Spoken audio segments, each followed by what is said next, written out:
আমার প্রিয় ছাত্রছাত্রী, ছায়া স্মার্ট ক্লাসে তোমাদের স্বাগত। আমি প্রদীপ স্যার বলছি। আজকে তোমাদের ভৌত বিজ্ঞানে গ্যাসের আচরণ নিয়ে আলোচনা করব।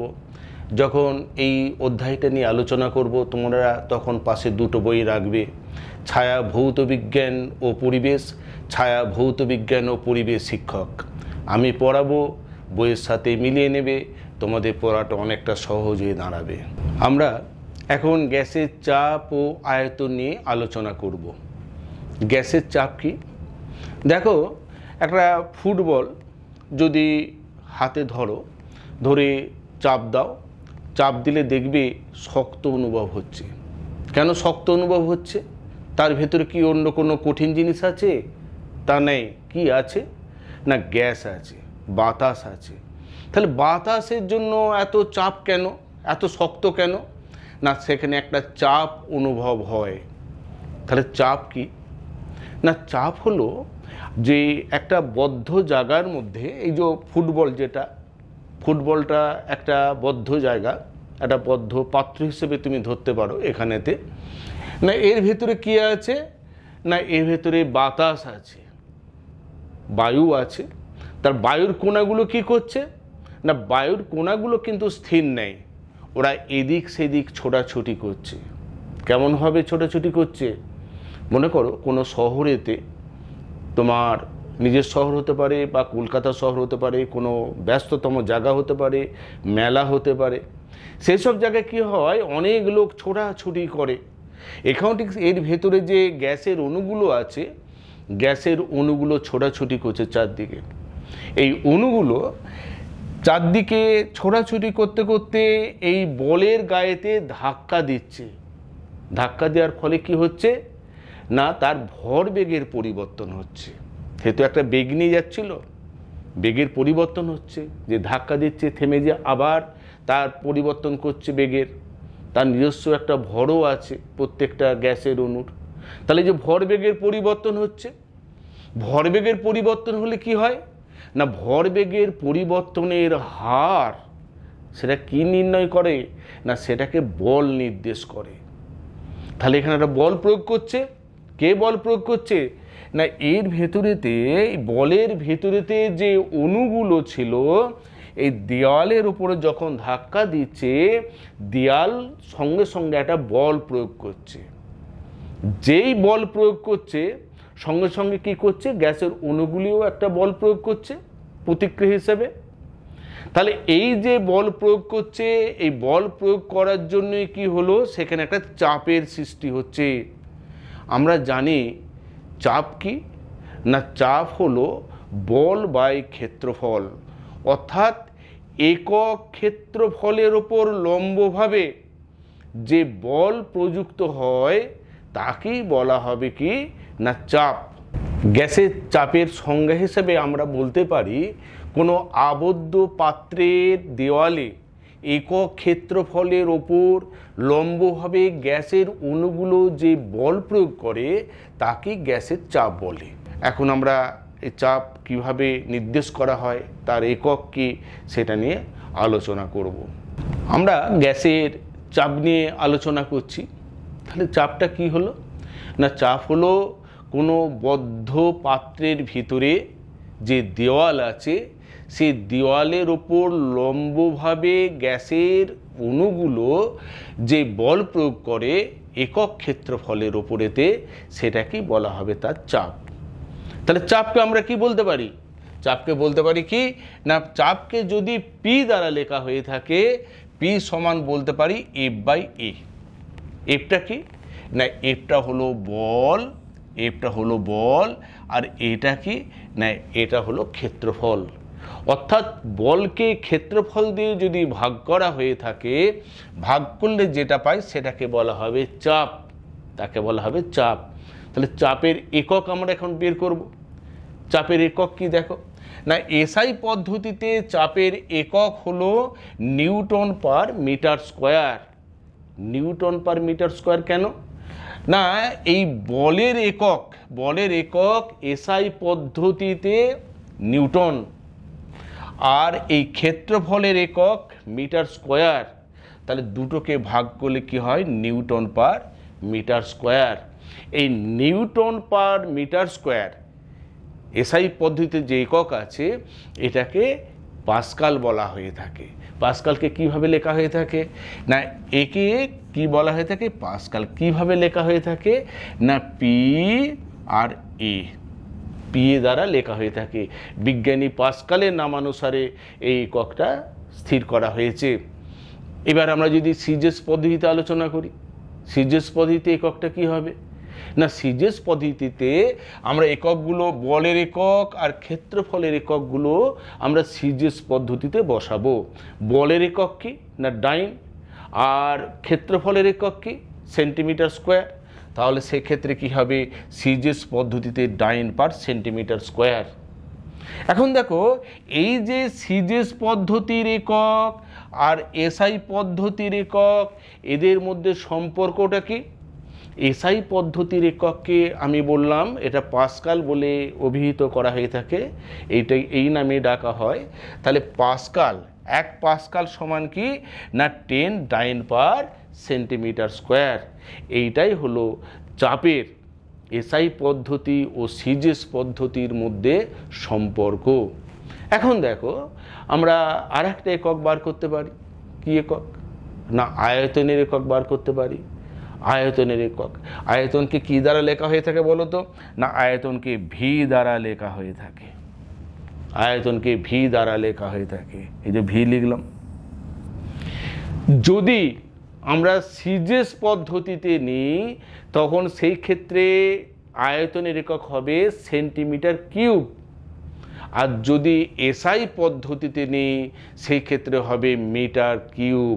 অর্থাৎ সিজিএস পদ্ধতিতে, সিজিএস পদ্ধতিতে হবে সেন্টিমিটার কিউব, আর যদি এসআই পদ্ধতিতে নিই সেই ক্ষেত্রে একক হবে মিটার কিউব।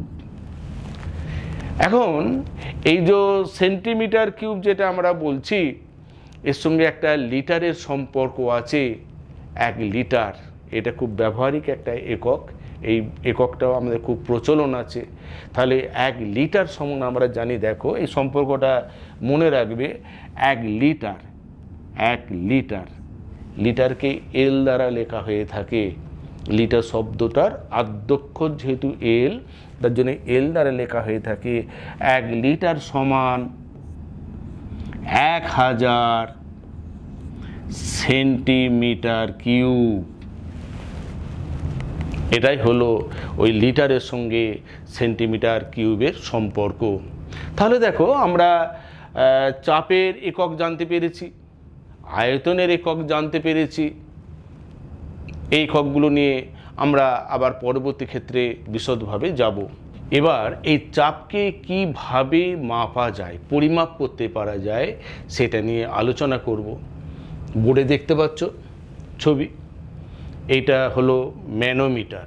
ম্যানোমিটার কি না, ম্যানোমিটার হলো এমন এক যন্ত্র যার সাহায্যে কোনো বদ্ধ জায়গায় যে গ্যাস আছে তার চাপ নির্ণয় করতে পারা যায়।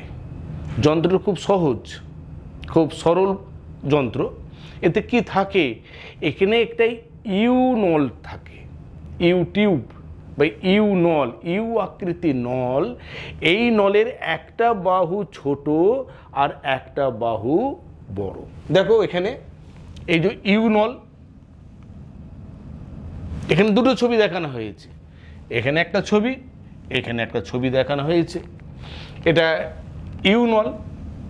এই ইউ নল আমরা সাধারণত ক্ষেত্রে ইউ কিউব করি, দুটো সমান থাকে। এখানে কিন্তু একটা ছোট আর একটা বড়, একটা বড়।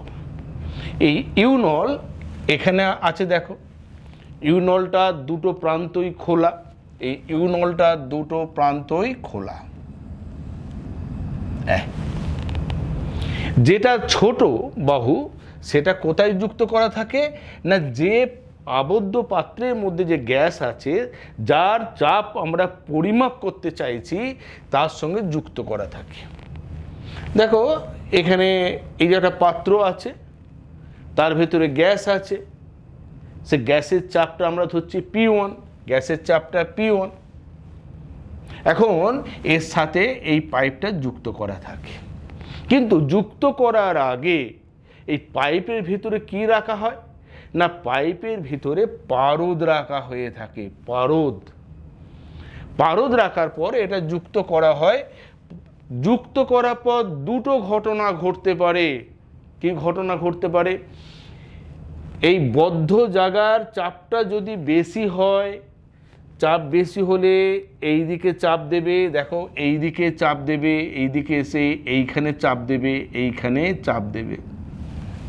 চাপ দিলে কি হবে? পারদটা নিচের দিকে নেমে উপর দিকে উঠে যাবে।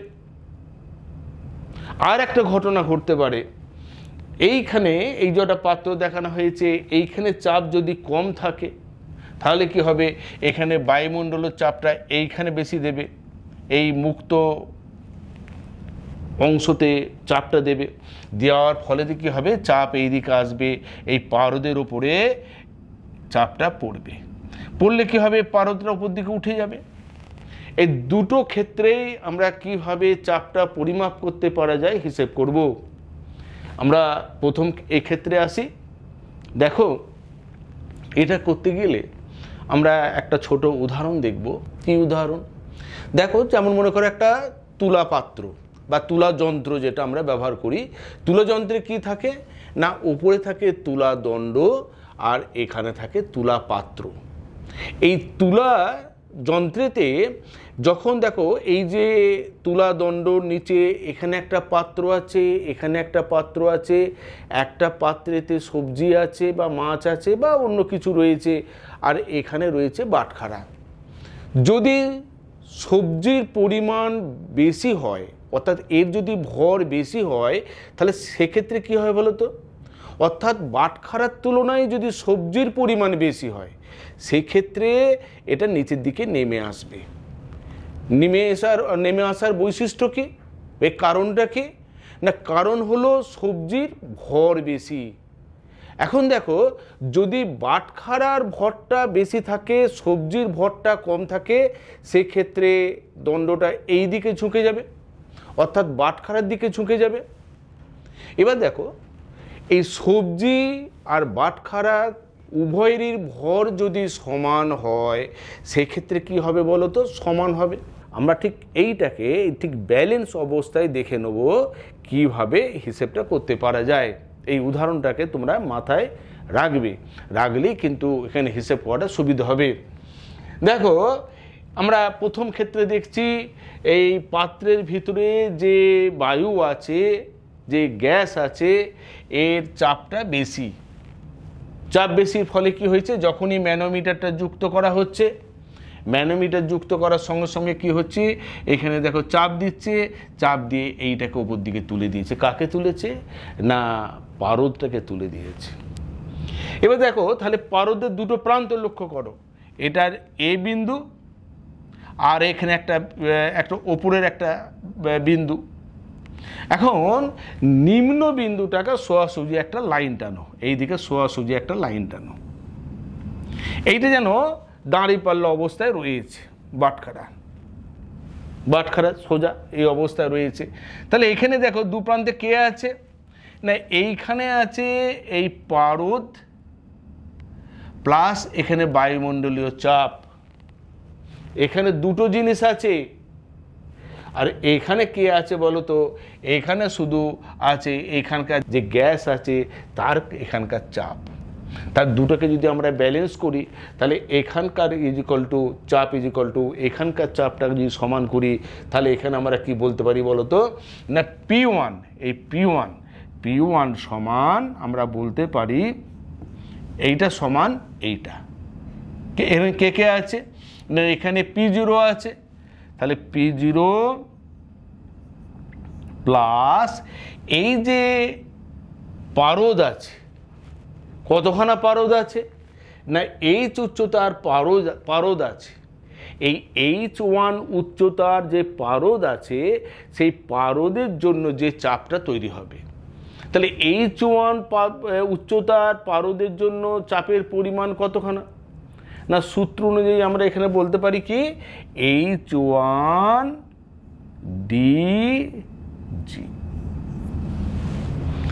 H1টা কি তাহলে? এই উচ্চতাটা। ডিটা কি? পারদের ঘনত্ব। জিটা কি? অভিকর্ষজ ত্বরণ।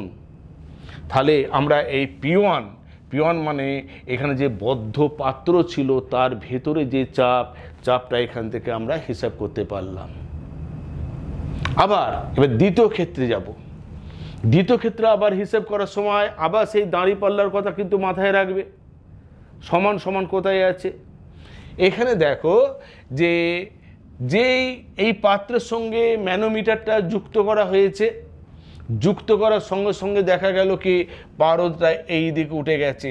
এই দিকে কেন উঠেছে বলো তো? অর্থাৎ ডি বিন্দু প্রান্তটা ওপর দিকে উঠে গেছে। উঠে যাওয়ার কারণ হচ্ছে এইখানে যে বায়ুমণ্ডলের চাপ আছে সেই চাপটা বেশি দিয়েছে। বেশি দেওয়ার জন্য কিন্তু এই প্রান্তটা ওপর দিকে উঠে গেছে। তাহলে এখানে দেখো এই যে নিম্ন বিন্দু যেটা আছে এখানে যদি আমরা একটা লাইন টানি, তাহলে এই যে দাঁড়িপাল্লা যেটা আছে এখানে দেখো এইটা ইকুয়াল টু P0টা কার সঙ্গে সমান হবে? এই P2 প্লাস এইখানে যে পারদ আছে পারদের চাপের সঙ্গে সমান হবে। অর্থাৎ P2 এখানে বলতে পারি P2 প্লাস এই যে পারদ আছে এই পারদের জন্য যে চাপ সেটা হবে H2 dg ইকুয়াল টু কার সঙ্গে সমান বলো তো? এখানে দুটো, এটা এইটার সঙ্গে সমান, এখানে P0 এর সঙ্গে সমান। আমি পাল্টা এদিকে নিয়ে চলে এলাম। তাহলে বলতে পারি কি দেখো, আমি P2 ইজ ইকুয়াল টু বলতে পারি এটা এদিকে নিয়ে যাচ্ছি, নিয়ে গেলে কি হবে যে P0 মাইনাস H2 dg।